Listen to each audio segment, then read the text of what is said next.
Bueno, tal como decíamos, desde el siglo I a.C. Se han encontrado sembradíos de tabaco aquí en América, es decir, que hace muchísimos miles de años en realidad.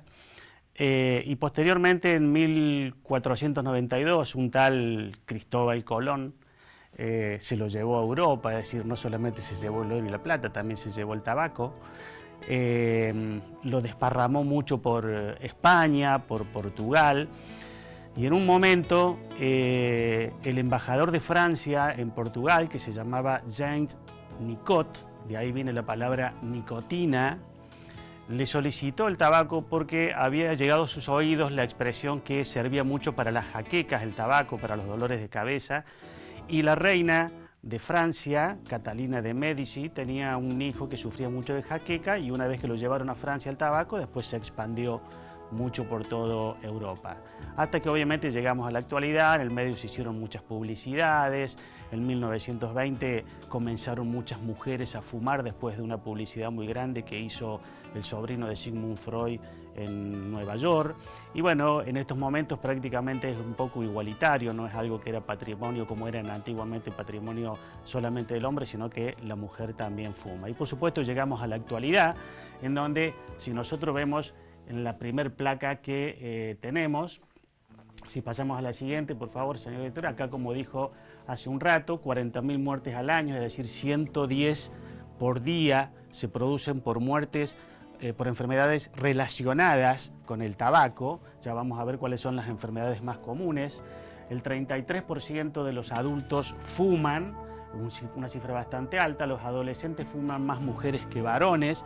Esto en general puede tener muchas explicaciones, pero una de las explicaciones que puede tener es desde lo sociable, digamos, desde la sociedad. Convengamos que muchas veces los varones estamos en esta sociedad un poco patriarcal aún, con lo cual muchas veces las mujeres de adolescentes, para ganar ciertos derechos, empiezan a tener conductas que en algún momento fueron exclusivamente de los hombres. Por eso esa es una de las razones por la cual las mujeres pueden empezar a fumar más siendo adolescentes. El 30% se inicia a los 13 a 16 años, esa cifra está bajando a los 12 en la actualidad, y se fuman menos, es decir, existe menos tabaquismo a partir de los 50 años. ¿Esto por qué? ¿Que se produce después de los 50 años menor consumo de tabaco? Porque aparecen todas las enfermedades, los EPOC o enfermedad pulmonar obstructiva crónica, los infartos, los cánceres de pulmón, etc. Entonces, a partir de los 50, en general, las personas tienden a fumar menos. Recordemos que el tabaco es tramposo en cuanto al tema de los tiempos. Uno puede fumar a los 20, a los 30 y recién la enfermedad aparecer a los 50. Si pasamos a la siguiente placa, vamos a ver un poco acá algunas de las proporciones de las muertes por cáncer atribuibles al tabaco. Enfermedades no cancerígenas: produce más infarto agudo de miocardio, produce más accidente cerebrovascular, produce más angina de pecho, produce más alteraciones vasculares en general. Y en cuanto a los infartos, fíjense que en cuanto a los cánceres, perdón, de 100 cánceres de pulmón y tráquea, 85 tienen relación directa con el tabaco. Es decir, puede haber personas que nunca han fumado y de repente también tener un cáncer de pulmón.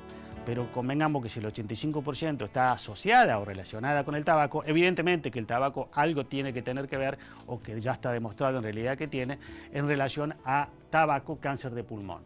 El 80% de los cánceres de laringe están relacionados con el tabaco, el 80% de cáncer de labio y boca. Dicho sea de paso, Freud tuvo cáncer de boca porque era un fumador empedernido.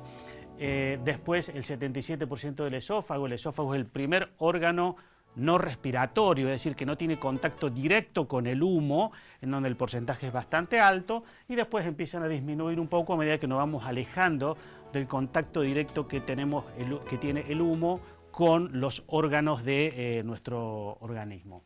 Si vemos la siguiente placa, vamos a ver que los componentes químicos, en realidad, cuando uno fuma un montón de todas estas sustancias que estamos viendo acá atrás, de las cuales algunas son cancerígenas y otras no, pero para que ustedes tengan una idea más o menos cuando están fumando, e inclusive con lo que se llama el humo secundario, es decir, lo que están en el ambiente de un fumador, en realidad están adquiriendo esto: la acroleína, que la tiene el humo del cigarrillo, que es un irritante de las vías respiratorias. Muchos fumadores reconocen que cuando introducen el humo en la garganta, le da como una especie de picazón en la garganta que le da esta sustancia.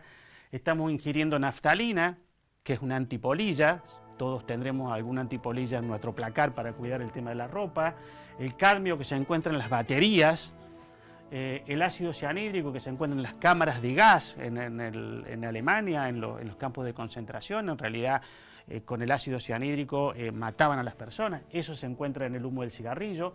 El tolueno, que es un solvente, el arsénico, que es un veneno, el DDT, que es un pesticida, y el polonio 210, que es un elemento radiactivo. Este elemento que está aquí es cancerígeno. Es decir, que este es uno de todos los que están aquí, es el que produce más cáncer o se lo relaciona más con el cáncer.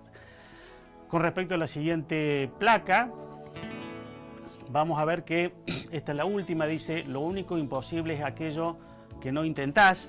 Esto está un poco relacionado con el tema de los tratamientos, porque normalmente cuando uno intenta dejar de fumar ya lo ha dejado varias veces. Yo le digo que el promedio en general para dejar de fumar llega aproximadamente hasta 5 a 7 veces antes de abandonar. Pero también siempre lo comparo con Thomas Edison, el hombre, el inventor de la historia, que en realidad antes de prender la lamparita estuvo 1200 formas en donde no podía prender la lamparita y nunca claudicó. Quiero decir con esto que siempre lo tenemos que intentar, lo único imposible es aquello que no intentás. A todos aquellos que quieren dejar de fumar, inténtenlo siempre. Métodos hay muchos, psicoterapéuticos que ayudan muchísimo, grupos que ayudan mucho, farmacológicos, como por ejemplo 2 drogas importantes que están aceptadas a nivel mundial. También existen los reemplazos nicotínicos y también existe el tratamiento láser, que da muy buenos resultados, pero por supuesto uno tiene que estar fundamentalmente motivado, porque cualquier tratamiento que uno imponga en algún tipo de paciente o le ofrezca a cualquier paciente, siempre el centro del tratamiento termina siendo el paciente.